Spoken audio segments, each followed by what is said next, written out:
ಮಲ್ಲಿಕಾರ್ಜುನ ಖರ್ಗೆಯವರೇ, ನೀವು ಮಾನಸಿಕ ಅಸ್ವಸ್ಥರಂತೆ ಹೇಳಿಕೆ ಕೊಡ್ತಿದ್ದೀರಿ. ನಿಜವಾದ ಭಯೋತ್ಪಾದಕರನ್ನ ನೀವು ಪಕ್ಷದವರು ಬ್ರದರ್ಸ್ ಅಂತಾರೆ ಎಂದು ಬಿಜೆಪಿ ಎಂಎಲ್ಸಿ ಸಿಟಿ ರವಿ ಕಿಡಿಕಾರಿದ್ದಾರೆ. ಜಿಲ್ಲೆಯಲ್ಲಿ ಮಾಧ್ಯಮದವರೊಂದಿಗೆ ಮೋದಿ ಭಯೋತ್ಪಾದಕ ಎಂಬ ಖರ್ಗೆ ಹೇಳಿಕೆ ಬಗ್ಗೆ ಮಾತನಾಡಿರುವ ಅವರು, ಖರ್ಗೆ ಅವರೇ, ನಿಮ್ಮ ಹೇಳಿಕೆ 6 ದಶಕಗಳ ರಾಜಕೀಯ ಅನುಭವಕ್ಕೆ ತಕ್ಕದ್ದಾಗಿಲ್ಲ. ಮಾನಸಿಕ ಅಸ್ವಸ್ಥರ ರೀತಿ ಹೇಳಿಕೆ ಕೊಟ್ಟಿದ್ದೀರಿ. ನೀವು ಮೆಂಟಲ್ ಆಸ್ಪತ್ರೆಯ ರೋಗಿಯಂತೆ ವರ್ತಿಸುತ್ತಿದ್ದೀರಿ ಅಂತ ಜನ ಭಾವಿಸಿದ್ದಾರೆ. ನಿಜವಾದ ಭಯೋತ್ಪಾದಕರನ್ನ ನಿಮ್ಮ ಪಕ್ಷದ ಮುಖಂಡರು ಬ್ರದರ್ಸ್ ಎಂದು ಕರೆಯುತ್ತಾರೆ ಎಂದು ಆಕ್ರೋಶವನ್ನ ಹೊರಹಾಕಿದ್ರು.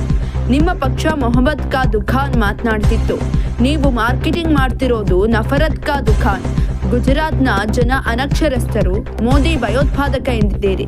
ಬಿಜೆಪಿ RSS ವಿಷಜಂತು, ಅದನ್ನ ಕೊಲ್ಲಿ ಎಂದು ಮುಸ್ಲಿಮರನ್ನ ಎತ್ತಿಕಟ್ಟುವ ಕೆಲಸ ಮಾಡ್ತಿದ್ದೀರಿ. ಭಯೋತ್ಪಾದನೆ ನಡೆದಾಗ ಭಯೋತ್ಪಾದಕರ ಬಗ್ಗೆ ಸಿಂಪತಿ ಬರುವಂತೆ ಸಣ್ಣ ವಿಚಾರದಂತೆ ಮಾತನಾಡ್ತಾರೆ. ಮಾನಸಿಕ ದೌರ್ಬಲ್ಯಗಳ ಸುಳಿಗೆ ನೀವು ಸಿಲುಕಿದ್ದೀರಿ.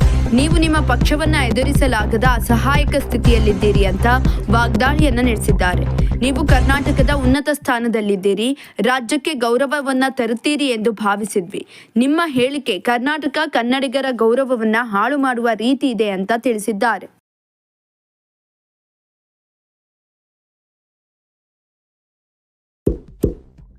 ಇಂತಹ ಇನ್ನಷ್ಟು ವಿಡಿಯೋಗಳಿಗಾಗಿ ಲೈಕ್ ಮಾಡಿ, ಫಾಲೋ ಮಾಡಿ, ಶೇರ್ ಮಾಡಿ.